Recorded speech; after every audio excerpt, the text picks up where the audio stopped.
Student, major coaching academy में आपका स्वागत है। आज हम एक ऐसे टॉपिक की शुरुआत करने जा रहे हैं जिसमें स्टूडेंट अक्सर फंसते हैं। तो आज वो उस टॉपिक का नाम है विस्थापन अभिक्रिया। क्या नाम है? विस्थापन अभिक्रिया। चलिए इसकी परिभाषा के बारे में जानें। जब कोई अधिक क्रियाशील तत्व कम क्रियाशील तत्व को उसके यौगिक से विस्थापित कर देता है तो उस अभिक्रिया को विस्थापन अभिक्रिया कहते हैं।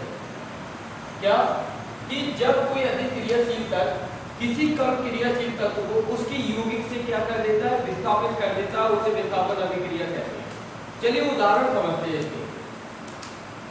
उदाहरण कि जब कॉपर सल्फेट के विलयन में जब हम जिंक के टुकड़े डालते हैं तो क्या होता है कि जिंक रंगहीन हो जाता है। कैसा हो जाता है? रंगहीन।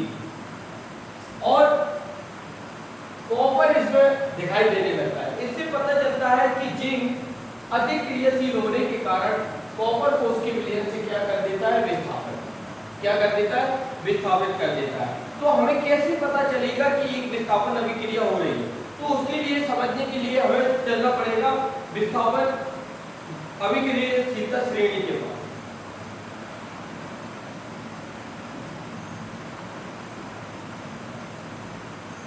तो घटती हुई अभिक्रियाशीलता इसे बोलते हैं सक्रियता श्रेणी। इसे बोलते हैं सक्रियता श्रेणी। इसे याद करने का तरीका है कि काशीनाथ का माली आलू जरा सा फीका पकाता है, कौन है जी? आ गया। अब इसका मतलब क्या है? काशी, काशी से के, जिसका मतलब होता है पोटेशियम। नाथ से मतलब है सोडियम से, कैल्शियम से Ca, मैग्नीशियम से Mg, एल्यूमिनियम से Al और जिंक से Zn और आयरन से Fe, हाइड्रोजन से H और कॉपर से Cu और मरकरी से Hg और सिल्वर से Ag और गोल्ड Ag। इसका क्या मतलब है? इसमें जो सक्रियता श्रेणी बनाई गई है उसमें हमने इन तत्वों को घटी हुई अभिक्रियाशीलता के आधार पर रखा है। इसमें सबसे ऊपर जो तत्व है वो सबसे अधिक क्रियाशील तत्व है और जैसे हम नीचे नीचे बढ़ते हैं तो इसकी अभिक्रियाशीलता घटती जाती है। इसका मतलब क्या है कि जब कोई अभिक्रिया जब होगी तो ये तत्व इसको एक विलयन से विस्थापित कर देगा, ये तत्व इसको इसके विलयन से विस्थापित कर देता है। तो हमने अभी देखी थी अभिक्रिया कि जब Zn की अभिक्रिया कॉपर सल्फेट की सॉल्यूशन से कराई जाती है, विलयन से कराई जाती है, तो क्या होता है कि जिंक उसे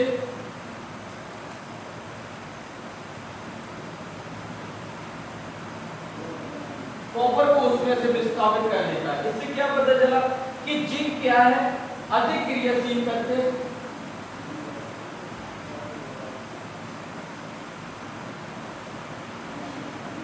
क्या है?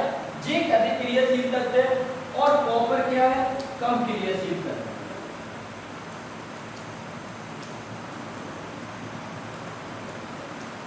इसलिए हम कहते हैं परिभाषा में कि जब एक अधिक क्रियाशील तत्व कम क्रियाशील तत्व को उसकी यौगिक से क्या कर देता है? विस्थापन कर देता है। इसे ही हम विस्थापन अभिक्रिया कहते हैं।